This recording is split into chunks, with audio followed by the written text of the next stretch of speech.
After helping hundreds of clients buy and sell homes across Seattle and having bought and sold a number ourselves, I've got 9 specific types of homes you should just never buy. Some look flawless online and even feel great during a tour, but don't let them fool you. You'll either hate living there or you'll struggle to find a buyer when you're ready to move. In this video, I'm breaking down these 9 types of homes, the red flags that most buyers miss, and exactly how you can spot them before you're stuck with a mortgage that you'll regret. Hey, I'm Matt Goyer. I lead a team of real estate agents here in Seattle. We've helped hundreds of people buy and sell homes across the area. And we've probably seen tens of thousands of homes at this point. So it is easy for us to identify the homes that you should just never buy. So let's start with one of the bigger ones, because these homes look normal during a quick showing, but it is one of the hardest things to undo after closing, and that is buying on a busy street. This one seems pretty obvious, right? Well, the trap I see people falling into is that we'll go look at a home, say Saturday, 1 o'clock, no traffic, seems pretty quiet. But what they don't realize is that traffic is really variable. And so you might have quiet Saturdays, but the traffic might be terrible in the mornings and the evenings during the week when people are commuting. The other thing that can surprise people is that the direction of the wind, if you're not necessarily on a busy street, but you're close to a busy street or a bridge or highway, is that the wind can really change the impact of the noise. We've helped 2 people buy waterfront homes on Lakeside Avenue South in Leschi, and it runs underneath I-90 at one point. And so both these homes really close to I-90, and when the wind is blowing from one direction, you might hear 0 traffic noise, which is pretty incredible. When it blows the other way, you could have 65, 70 decibels of sound coming off that bridge, and it is a totally different experience. Now, the other thing you might not notice is that if you're being driven around by your real estate agent, which still happens every now and then, and I'm driving, you might not be thinking about how easy it is or hard it is to pull out of that driveway at different hours of the day or different hours of the week. We have been hired by a couple sellers to sell homes on busy streets. I can think of one on 85th. We didn't help them buy it, but we helped them sell it. And that driveway was so scary to back out of because you had cars just flying down 85th trying to get on or off of I-5. Now, something else you might not realize about buying on a busy street is not the noise, but it's actually the lights. At night, headlights might glare or shine into your living space, and that might be really, really annoying. So if you are considering buying on a busy street, though you shouldn't, you're like, the noise is fine, at least check the home out at night. What other things do buyers not notice about homes on busy streets? Well, they don't think about the fact that because there's the noise, they're probably going to keep their windows shut more than they might want to, especially in the summer months, or they need to have their windows open in the summer months, and it's really, really annoying. They're probably going to use their yard less if there's a lot of noise than if they were on a quieter street. They're certainly going to forget that there's going to be a lot of friction when it comes time to sell this home. It's likely going to mean a longer days on market.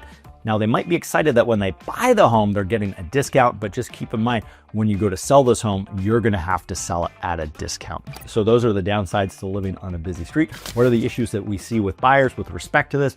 One, we see a lot of buyers try and convince themselves that they're going to get used to it. We, in fact, made the same mistake.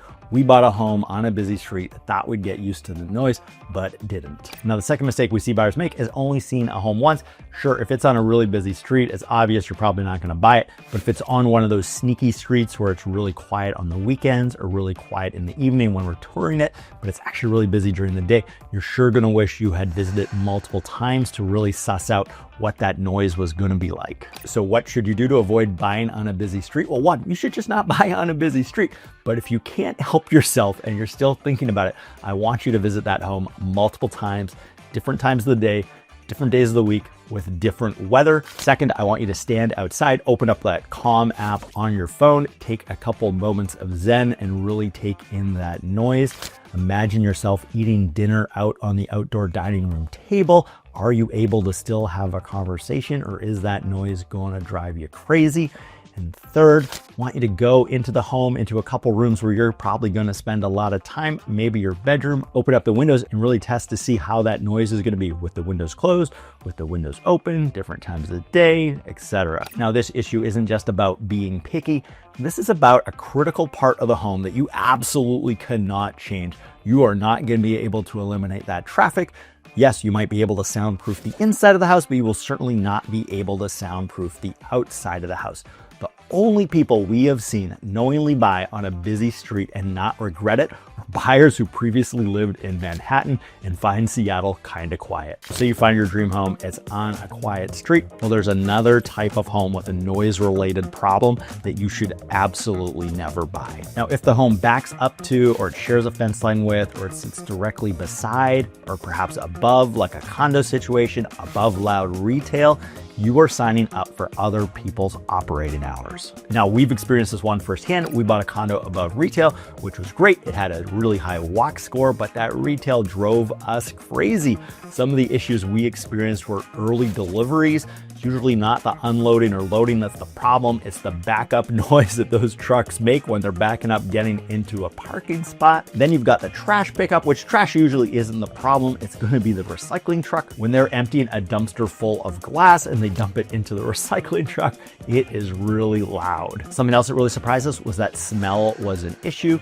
So a pie shop slash coffee shop ended up moving into the retail space directly below our loft on Capitol Hill, which sounded great in theory, but they actually started baking pie in the wee hours of the morning.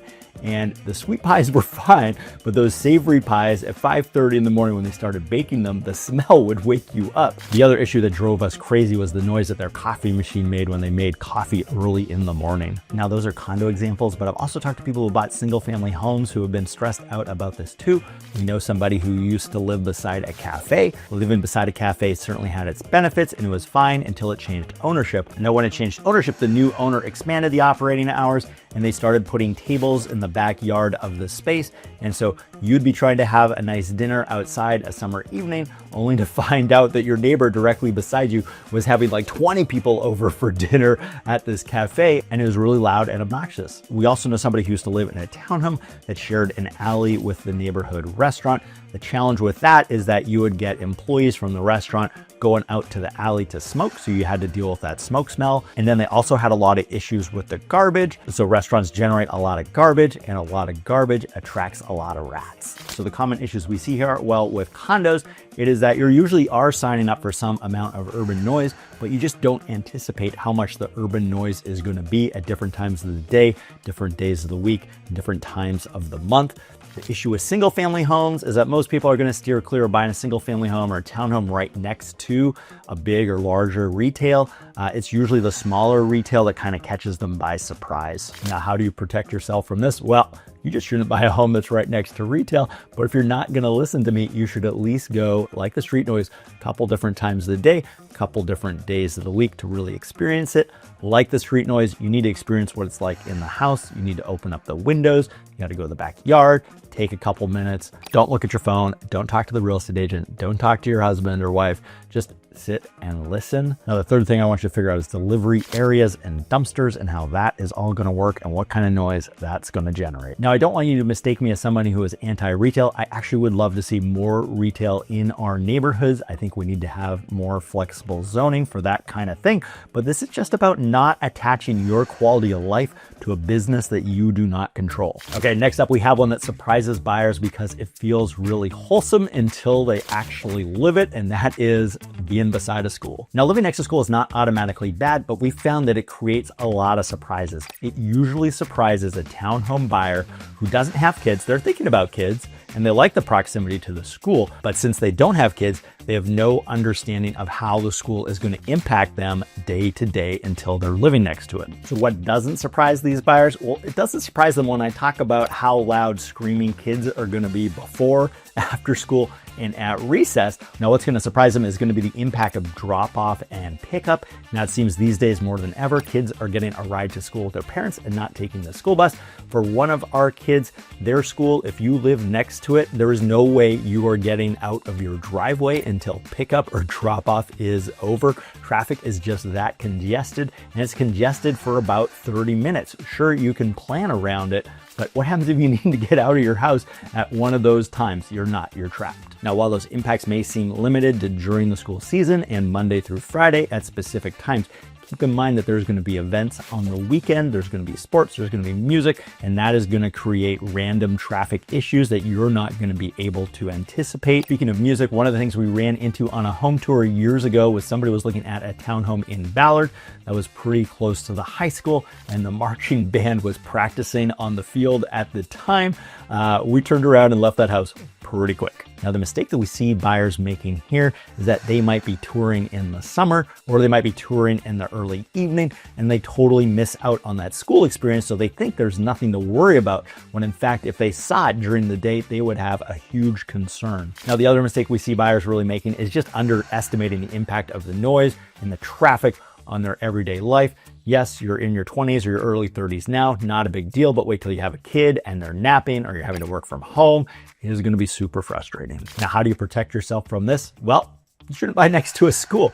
But if you ignore this advice too, I want you to keep a couple things in mind. At least do one visit during drop off or pickup. Think about how you would enter and exit your driveway during that window if you can. And third, check out the parking rules, check out the event signage and how that might impact you. Certainly, if you live around UW here in Seattle, you might have some great guest street parking a lot of the days of the year, but you will not have that street parking during a football game. Now, don't characterize me as someone who's anti-school. We have school-age children, so I probably know better than most what the impact is going to be.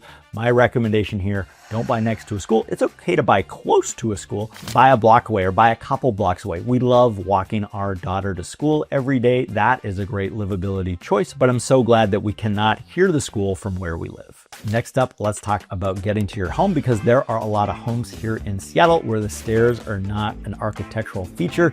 They are a daily tax and pain in the butt. If you're considering a home where you have to climb a long staircase just to reach the front door or the main living space, it's going to matter a lot more than you think. Now, the challenge with these types of homes is that they're going to seduce you with an amazing view and great privacy from the street. But I recommend putting those pros aside and really considering the cons of that staircase before you take this home seriously. Now, before we get into the cons, do I have an example of this type of home so you can imagine what I'm talking about?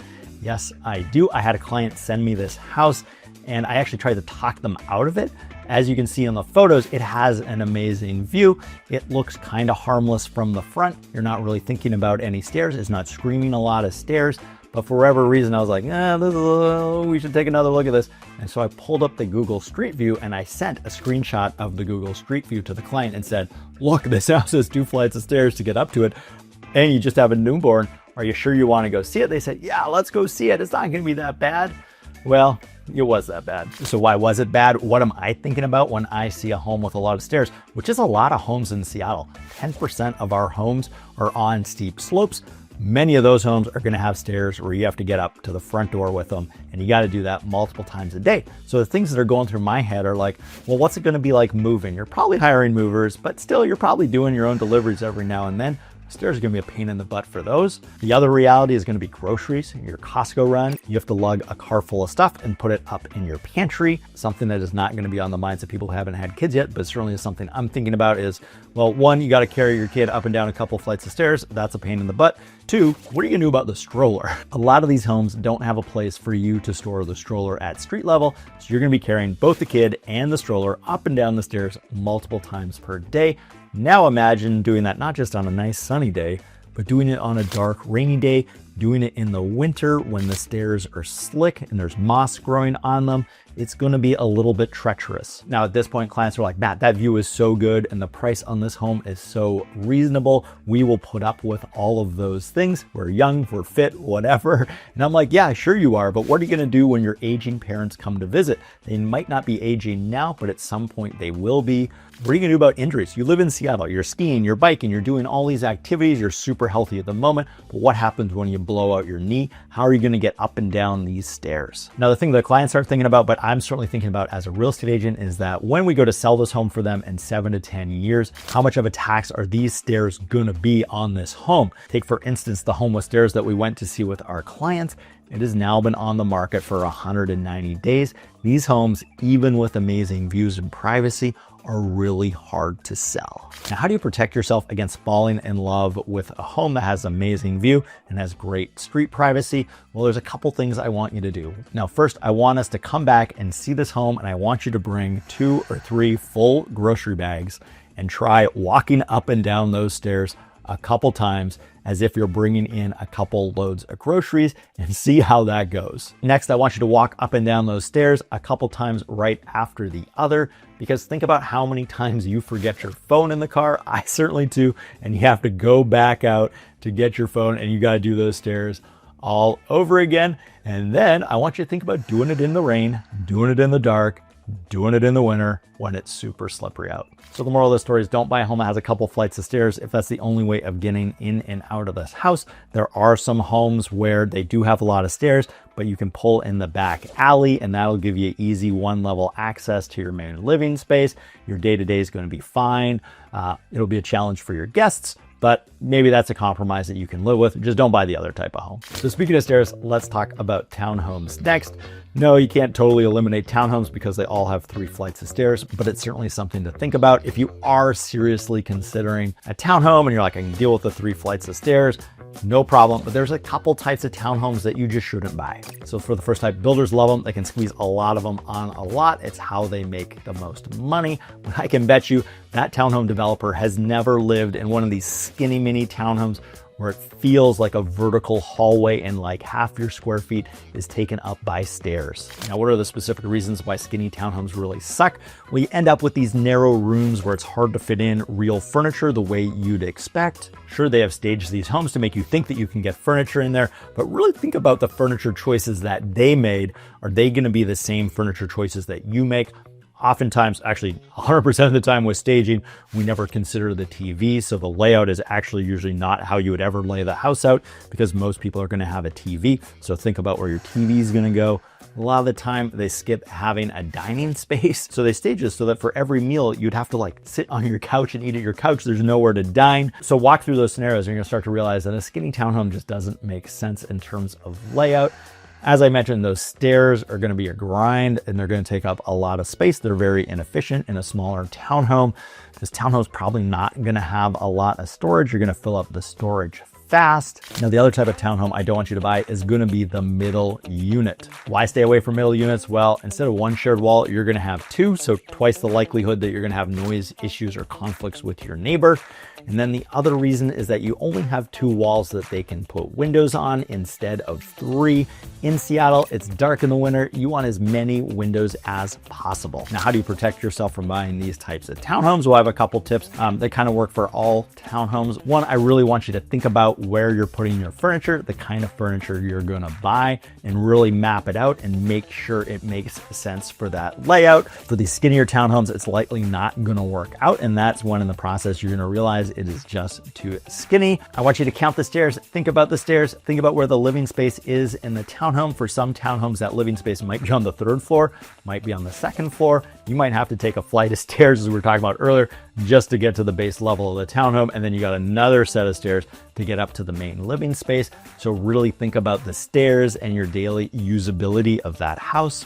Think about the storage. Townhomes just don't have a ton of storage. Next up, try and test the sound insulation if you can. If you're buying a brand new townhome, there might be multiple for sale in that development. And so it'd be easy for us to have the client go in one, me go in the other. One of us can make a loud racket. You can flush the toilet, you can stomp on the stairs and figure out how much noise transmission there's going to be, and think about if you can deal with that with one neighbor or 2 neighbors. Most of the time the answer is going to be like, I could probably tolerate that with 1, but not with 2. Now, the trap that we see buyers fall into, or what lures them into a skinny townhome or a middle unit, is going to be the price. You can't buy on price alone. You actually have to enjoy the home that you're going to end up living in. So really think about it seriously. Yes, there is a premium for a wider townhome. Yes, there is a premium for a end unit townhome, but it's usually worth that premium. Now, the next type of home I don't want you buying actually has some crossover with townhomes. We see more and more townhomes with this issue. We certainly see it with condos, and every now and then we'll see it with single family homes as well. And that is, you shouldn't buy a home that has no parking. Now, why is that? It's because if your parking is a daily hunt, It's going to dominate your routine faster than you think, and it's going to make getting home more stressful. It's going to be stressful for your guests when they come to visit, or it's going to be stressful for you knowing that they might not be able to find close by parking, and it's dark and it's rainy and all those things. Now, certainly if you have multiple drivers sharing one car, there's going to have to be a lot of communication about where the car is. Now, like the conversation with stairs, you really have to think about the reality of parking a couple blocks away and lugging your groceries back to your place. All those frustrations are going to result in a daily friction that's going to show up every single time you come home. It's also going to bite you in the ass when it comes time to sell your place. Selling a place, no matter what it is, if it doesn't have parking, it is going to be harder to sell. Now, how do buyers fall into a trap here as it relates to parking? It seems like a pretty easy one to avoid. Well, the challenge we see is that a lot of these people, this is the first place they're buying. Before, they were renting and they were parking on the street, and they concluded it was no big deal then. Now, the other mistake we see people making is that they don't currently have a car, but oftentimes they will soon get a car. Now, if I'm not able to talk a buyer out of buying a place that doesn't have parking, I will strongly encourage them to come back and try at a couple different times of the day, especially in the evening, to go and try and find parking and do that walk from whatever parking spot they find to their potentially new home. Do it in the dark, do it in the rain. Really imagine doing that 5 days a week and seeing how you feel about it. And then finally, I'll ask if they ever go on vacation, and the answer, of course, is they do. So then I remind them that you can only leave your car parked on the street for 72 hours straight. So what are you gonna do with your car when you're on vacation? Now, I know this makes me sound really pro-car. Our light rail has come a long way. We have more and more bike lanes. There are more options for getting around Seattle these days than there used to be. That is all true. But in my experience today, in this day and age, even with Waymo coming, even with self-driving Teslas and all that stuff, parking is still gonna be important. Now, the last type of home you should never buy, and that is a home that is next to a cemetery. A cemetery is not inherently a problem. They're quiet. Oftentimes you might have a view out over one. They can actually make a kind of a good neighbor, but it's one of the clearest examples of where the buyer pool, when you go to sell this thing, is just going to shrink dramatically. Now, the problem with a smaller buyer pool should be pretty obvious. It's just going to take you a lot longer to sell this home, and it's going to sell for a lot less than you think. So the trap that we see buyers falling into here is that they dismiss this concern because it doesn't matter to them. They don't realize that there's a lot of people who actually feel quite strongly about it, and so they really underestimate how this is going to impact resale down the road.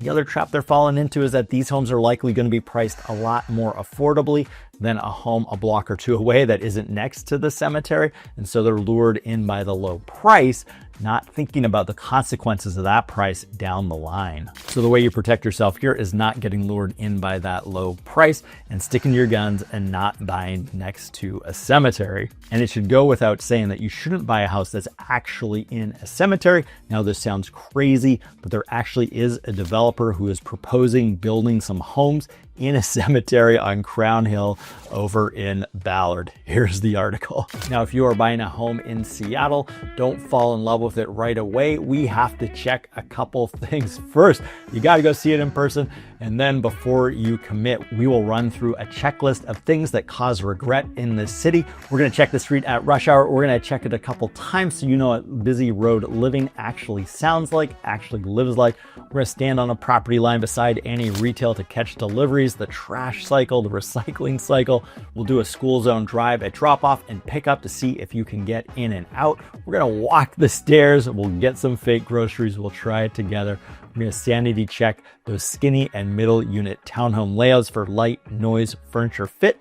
And we're going to do a nighttime parking reality check. And yes, we'll talk through buyer pool reality if your home backs up or faces something like a cemetery. So hey, I'm Matt Goyer. I lead a team of real estate agents here in Seattle. We've helped hundreds of people buy and sell in the area, but more importantly, we've talked a lot of people out of buying the wrong home.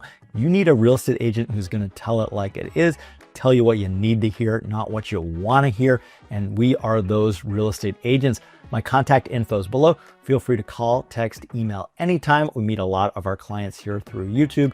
If you're not ready to give us a call just yet, no worries. Scan this QR code. You can get our relocation guide chock full of great information if you're thinking about moving to Seattle. And you should check out this other video that tells it like it is about what it's really like to live in Seattle. And certainly if you have some examples of homes that people shouldn't buy, drop them in the comments below. Looking forward to hearing from you.